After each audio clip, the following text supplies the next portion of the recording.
एक छोटा सा स्टिकर और 2000 करोड़ का स्कैम। यह सिर्फ लिकर स्कैम नहीं था, गवर्नमेंट सिस्टम के सिंडिकेट बनने की पूरी कहानी। छत्तीसगढ़ में हुए लिकर स्कैम का वो काला सच जिसमें सीएम ऑफिस से लेकर जेल की सलाखों तक सबको हिलाकर रख दिया। कौन है इस महाघोटाले का किंग पिन? नमस्कार दोस्तों, आज बात होगी छत्तीसगढ़ लिकर स्कैम की। हमारे देश में स्कैम कोई नई बात नहीं है, हर साल सैकड़ों स्कैम होते ही रहते हैं। लेकिन कुछ स्कैम ऐसे भी हुए हैं जिसने गवर्नमेंट की क्रेडिबिलिटी और ट्रस्ट को भी तहस नहस कर दिया है। छत्तीसगढ़ में हुए लिकर स्कैम की इस घटना ने ये दिखाया है कि कैसे गवर्नमेंट सिस्टम एक सिंडिकेट में बदल गया। रात के अंधेरे में छप रहे थे नकली स्टिकर और दिन में बिक रही थी कानूनी शराब। सब कुछ सिस्टम के अंदर ही हो रहा था, लेकिन किसी को इस स्कैम का शक तक नहीं हुआ। आपको जानकर आश्चर्य होगा कि इस स्कैम का राज कभी बाहर नहीं आता अगर इनकम टैक्स डिपार्टमेंट ने इलीगल इनकम के मामले में रेड नहीं की होती। इस स्कैम की शुरुआत भूपेश बघेल सरकार के फॉर्मेशन के बाद 2019 से शुरू हुआ, जैसा ईडी ने अपने चार्जशीट में बताया है। इस पूरे स्कैम को समझने से पहले हमें उस सिस्टम को समझना होगा जिससे गवर्नमेंट को लिकर सेल से टैक्स के रूप में इनकम मिलती है। वैसे तो लिकर सेल्स के बहुत सारे मॉडल हैं, लेकिन यहाँ हम सिर्फ दो तरह के मॉडल की ही बात करेंगे। पहला स्टेट रन मॉडल और दूसरा private retail model. State run model में लिकर सेल का पूरा सिस्टम सरकार के हाथ में होता है। यहाँ गवर्नमेंट लिकर सेल को पूरी तरह से कंट्रोल करती है। प्राइवेट रिटेल मॉडल में लिकर सेल प्राइवेट शॉपकीपर और कंपनियां करती हैं। सरकार सिर्फ लाइसेंस देती है और टैक्स लेती है। इन दोनों मॉडलों में लिकर सेल के बेसिस पर गवर्नमेंट को इनकम होती है। ये इनकम लिकर के बोतल पर लगने वाले उस छोटे से स्टिकर से होती है जो गवर्नमेंट अप्रूव्ड होते हैं। यही स्टिकर लिकर सेल्स में गवर्नमेंट की टैक्स रेवेन्यू को निर्धारित करते हैं। इसे एक एग्जाम्पल से समझते हैं। स्टेट रन मॉडल में शराब की बोतल पर एक होलोग्राम स्टिकर लगाया जाता है। मान लीजिए एक रियल होलोग्राम वाली असली बोतल की कीमत 500 है। इसमें से 200 रुपीज टैक्स के रूप में सरकार को जाता है। बिना टैक्स वाली बोतल 300 रुपीज में तैयार कर दी गई और उस पर नकली होलोग्राम लगा दिया गया। ये बोतल लिकर शॉप में बेच दी गई और गवर्नमेंट को मिलने वाली रेवेन्यू 200 सीधे लिकर सिंडिकेट के जेब में चला गया। इस तरह एक पैरेलल सिस्टम से 2000 करोड़ रुपए से भी ज्यादा बड़े स्कैम को एग्जीक्यूट किया गया। इन्हीं स्टिकर को मैनिपुलेट कर इस पूरे स्कैम को एग्जीक्यूट किया गया। अब वापस आते हैं इस स्कैम की कहानी पर। यह स्कैम कभी सामने नहीं आता अगर इनकम टैक्स की रेड नहीं होती। इस पूरे स्कैम को फुल प्रूफ तरीके से एग्जीक्यूट किया गया था। लेकिन इस लिकर स्कैम का खुलासा फरवरी 2020 में उस समय हुआ जब इनकम टैक्स डिपार्टमेंट ने छत्तीसगढ़ के सीनियर ऑफिशियल और लिकर ट्रेडर्स के ठिकानों पर छापेमारी की थी। ये रेड इलीगल इनकम के लिए की गई थी, लेकिन इस रेड ने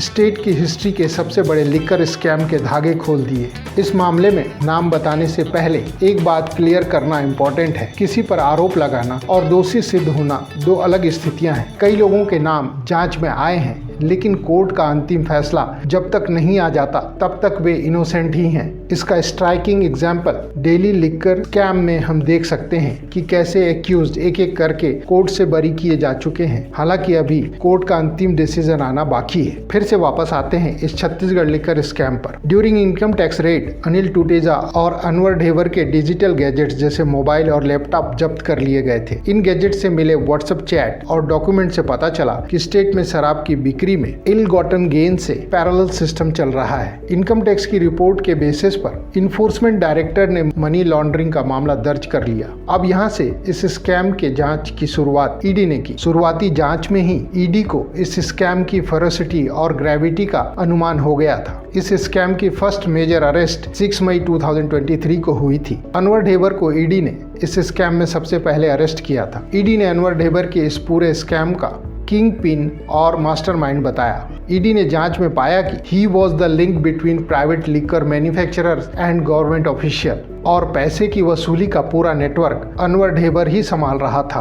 अनवर ढेबर के अरेस्ट होने के बाद कड़ियां जुड़ती गई और कुछ दिनों के भीतर ही स्कैम के अदर एक्यूज्ड भी अरेस्ट कर लिए गए। Chhattisgarh state marketing corporation limited के एमडी अरुणपति त्रिपाठी को भी मई 2023 में अरेस्ट कर लिया गया। उन पर यह आरोप था कि उन्होंने गवर्नमेंट पॉलिसी को इस तरह से मैनिपुलेट किया कि स्कैम में सिंडिकेट को फायदा हो। इसके बाद सिद्धार्थ सिंघानिया और अरविंद सिंह को अरेस्ट किया गया। इन्हें ईडी ने मिडिलमैन और मेंबर ऑफ द सिंडिकेट बताया। इन गिरफ्तारियों के बाद इस स्कैम की परतें खुलने लगी। ईडी की जांच में ऐसे सिंडिकेट का पता चला जिसमें गवर्नमेंट ऑफिशियल, मिनिस्टर और लिकर मैन्युफैक्चरर ने मिलकर एक सिंडिकेट बना लिया था और जो पैरेलल रन कर रहा था। इस सिंडिकेट ने पूरे लिकर सेल के सिस्टम को इस तरह से मैनिपुलेट किया जिसमें नकली होलोग्राम लगी स्टिकर वाली बिना रिकॉर्ड की शराब सीधे दुकानों में बेची गई, जिसका रेवेन्यू गवर्नमेंट अकाउंट में जाने के बजाय सीधे सिंडिकेट के अकाउंट में जाने लगा। छत्तीसगढ़ लिकर स्कैम का सबसे हैरान करने वाला हिस्सा फेक होलोग्राम का खेल ही था। इसी फेक होलोग्राम के जरिए इलीगल शराब सरकारी लिकर शॉप से बेची गई और किसी को भी इसका पता नहीं चला। यहाँ समझते हैं कि फेक होलोग्राम का खेल कैसे खेला गया और कौन सी कंपनी इसमें शामिल थी। EOW और ईडी की जांच में इस स्कैम में प्रिज्म होलोग्राफी और सिक्योरिटीज फिल्म्स लिमिटेड नाम की Noida based company lead role में थी। इस कंपनी के ओनर विधु गुप्ता पर सिंडिकेट के साथ मिलकर फेक होलोग्राम छापने के आरोप लगे हैं। इन्वेस्टिगेटिंग एजेंसी का कहना है कि नियमों को ताक पर रखकर इस कंपनी को होलोग्राम सप्लाई का टेंडर दिया गया था ताकि सिंडिकेट के लिए स्कैम आसान हो जाए। अब सवाल यह है कि इस फेक होलोग्राम का यूज कैसे हुआ, स्कैम का प्रोसेस क्या था। यूजली लिक्वर के बोतल पर एक होलोग्राम होता है जो इस बात का प्रूफ होता है कि उस पर एक्साइज ड्यूटी पे कर दी गई है। इस सिंडिकेट ने लिक्वर मैन्युफैक्चरर से दो तरह की शराब मंगाई, एक वो जिसका रिकॉर्ड था और दूसरा बिना रिकॉर्ड वाली liquor bottle. Prism holographic company ने लीगल होलोग्राम के साथ लार्ज क्वांटिटी में फेक होलोग्राम भी छापे थे। बिना रिकॉर्ड वाली शराब की बोतलों पर ये फेक होलोग्राम पेस्ट कर दिए गए। इससे देखने पर ये लिकर जेन्युइन और गवर्नमेंट अप्रूव्ड लगती थी। ये लिकर जब गवर्नमेंट शॉप पर बिकती थी तो इसकी अर्निंग गवर्नमेंट रजिस्टर में दर्ज नहीं होती। सेल्स स्टाफ इस बिक्री से मिलने वाले पैसे को अलग रखता था जिसे बाद में अनवर ढेबर के सिंडिकेट तक पहुंचा दिया जाता था। ईडी ने अपने जांच में ये बताया कि सरकारी दुकानों पर बिकने वाली टोटल लिकर का 30 से 40% हिस्सा फेक होलोग्राम वाली बोतलों का होता था और यहीं पर गवर्नमेंट को मिलने वाली एक्साइज ड्यूटी पूरी तरह से सिंडिकेट के हिस्से में चली जाती थी। जांच के बाद ईडी ने प्रिज्म होलोग्राफी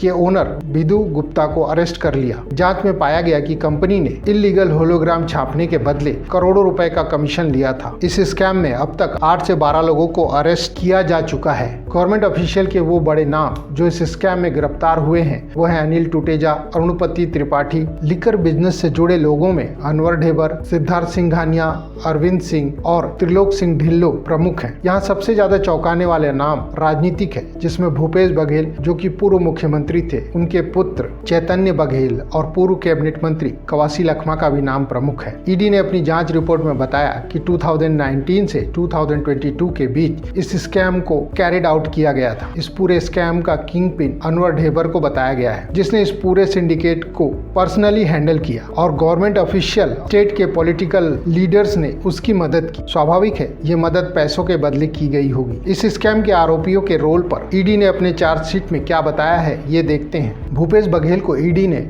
इस स्कैम का संरक्षणकर्ता बताया है। ईडी के अनुसार उनके आशीर्वाद के बिना इतना बड़ा लिकर सिंडिकेट नहीं चलाया जा सकता था। जांच एजेंसियों का दावा है कि स्कैम से मिला इनकम इलेक्शन एक्सपेंडिचर और पॉलिटिकल स्ट्रेंथ के लिए खर्च किया गया। उनके ऊपर यह भी आरोप है कि उन्होंने ऐसे अधिकारियों को हायर पोस्ट पर बनाए रखा जो स्कैम में मदद कर रहे थे। इन आरोपों के बाद भी भूपेश बघेल को अरेस्ट नहीं किया गया है। अगला नाम चैतन्य बघेल का है। नाम से आप समझ ही चुके होंगे कि ये पूर्व मुख्यमंत्री भूपेश बघेल के पुत्र हैं। इन पर आरोप है कि ये सिंडिकेट के प्रमुख मेंबर और गवर्नमेंट के बीच कड़ी थे। फाइनेंशियल लैंडिंग में इनकी भूमिका की जांच हो रही है। जुलाई 2025 में ईडी ने इन्हें अरेस्ट कर लिया था। करीब 170 दिनों तक जेल में रहने के बाद इन्हें कोर्ट से बेल मिल चुकी है। इसके बाद नाम आता है कवासी लखमा का, जो उस समय छत्तीसगढ़ के एक्साइज मिनिस्टर थे। अकॉर्डिंग टू ईडी इतना बड़ा स्कैम बिना कैबिनेट मिनिस्टर के सहमति से पॉसिबल नहीं है। इस समय ये कंडीशनल बेल पर बाहर है। अन्य एक्यूज्ड जैसे अनवर ढेबर, अरुणपति त्रिपाठी, अनिल टूटेजा इस समय बेल पर जेल से बाहर है। फाइनली इस तरह के स्कैम में इन्वॉल्व एक्यूज्ड की भूमिका को कोर्ट में प्रूव कर पाना एक टेढ़ी खीर ही है, जैसा कि हम अभी दिल्ली लिकर स्कैम में देख रहे हैं। अंत में आप अपने थॉट शेयर कर सकते हैं। आपको क्या लगता है इस स्कैम में किसकी भूमिका सबसे ज्यादा रही होगी और क्यों? वीडियो के अंत तक बने रहने के लिए आपका धन्यवाद। मिलते हैं किसी और वीडियो में।